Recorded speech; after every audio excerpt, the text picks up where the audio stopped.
What up guys, Sanitary 103, thanks for watching another video and welcome to another episode of In the News.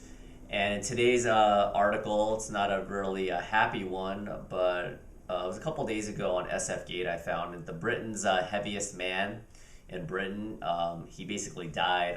Thompson is his name, I believe. He's only 33 and he weighed over, I think it was like 910 pounds. And he was pronounced dead a couple days ago.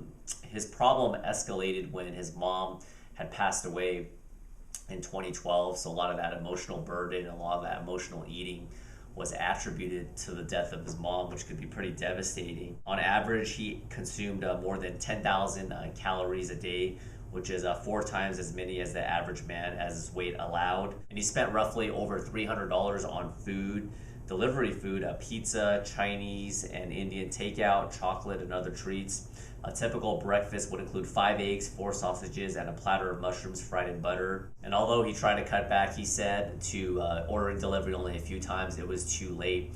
So this video, I want to get your guys and gals' opinion on the situation. Now, obviously, he was incapacitated, living at home all day, and he was getting the money from somewhere. Where was he getting it from? Well, he claimed incapacity benefits and disability from the government, so basically the handout. So in a way, he needed money to live, but he used that money to basically die a slow death. And according to some other comments I've read, now I could be wrong, but I heard that he was on disability since the age of 17. So from 17 to 33, he was getting a handout to basically slowly kill himself. So this is a debate that's been going on for a while, not to get too political with it.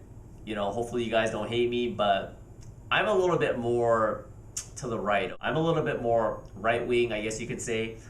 I'm more about trying to not rely on other people, try to be self-sufficient. That's just me. Now, everyone from time to time falls on hard times, but I kind of feel like by them just giving him the money and claiming disability, it just made things worse. They didn't get to the root of the problem. Now, if that money was used for him to get some help, some mental help, a psychologist, and then maybe he could use some of that money to get a trainer, take a little bit more proactivity in his own life, the situation probably wouldn't have happened. Now, some of you guys watching this video might be thinking to yourself, well, it's just not that easy. Some people have a true addiction to food, and that's a different topic, and I actually have done a video on it. I'll eventually get it uploaded on my opinion if food is truly an addiction. That's for another story. Now, the topic of food addiction is always going to be a highly debatable one, but from my personal experience, I've actually been addicted to a certain substance, not drugs, but for you guys and gals that don't know,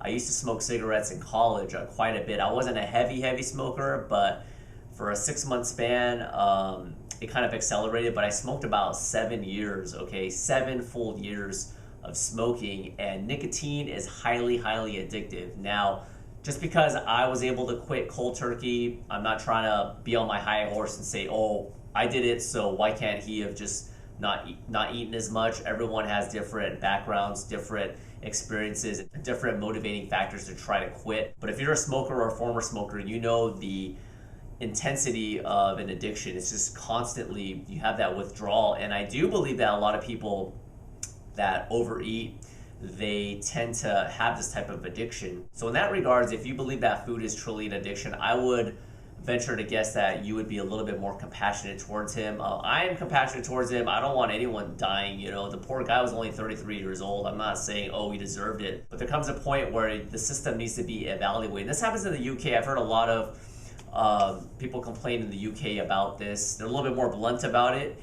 from what I've seen in other documentaries, but it's happening here in the United States as well. A lot of people getting free handouts, and it's not the money that they're getting. Although you can't monitor it, it's being utilized for them just to gorge on themselves and basically kill themselves and feed themselves to death. So that's about it for this video. This is a pretty touchy and controversial topic. I would definitely love to hear your thoughts. If there's any other health and fitness related topics you want to discuss, leave them down below. Thanks once again for watching. I'll see you guys in a couple days. Bye. By surrounding yourself around positive people, you give off good positive vibes, positive energy, and even indirectly, you may not even notice it, but a lot of that peer pressure